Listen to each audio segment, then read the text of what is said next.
it is the holiday season, and this year live Christmas trees are on the rise. Yeah, if you already found your tree or are looking to get one, several things you can do to keep it spruced up. 3 News Now reporter Danielle Davis joins us live from Mulhall this morning. Danny?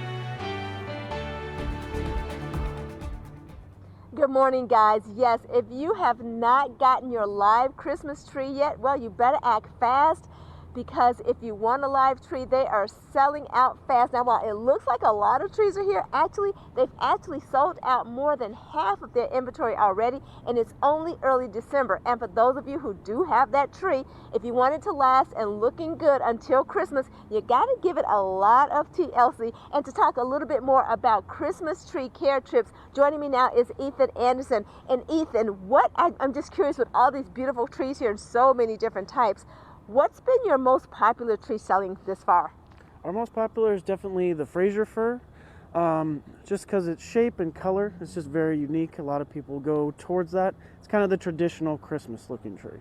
Okay, now I'm really curious because he told me some astonishing numbers. Let's talk about how much of your inventory is already gone. I would say probably 3/4 of it. We got about 2,800 trees this year, and we're down to maybe 500. Wow. Well, I better act fast too. And then talk a little bit about the cut. That's really important in keeping that tree from not drying out, right? Yeah, so it's a thing that we do here. Anybody that gets a tree, that we fresh cut it for you before we load it, because that's what's going to uptake the water into your tree. And having that just will help it last a lot longer throughout the season. Okay, so that Christmas tree cut is really important. And then also, I know we know to water it, but how often and how much water should a tree get? So that's the other part is the tree stand. It's a really important aspect of it.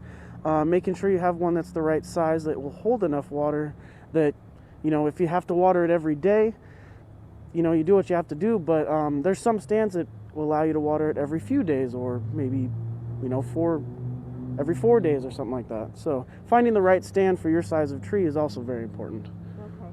And then if you do forget to water it and that tree dries out, I hear you actually have to recut it, and that's possible too. Can they bring it here to recut, or should they try to do it themselves? Of course, yeah. If people need to recut their tree, they can do it themselves. It just takes a handsaw or a chainsaw.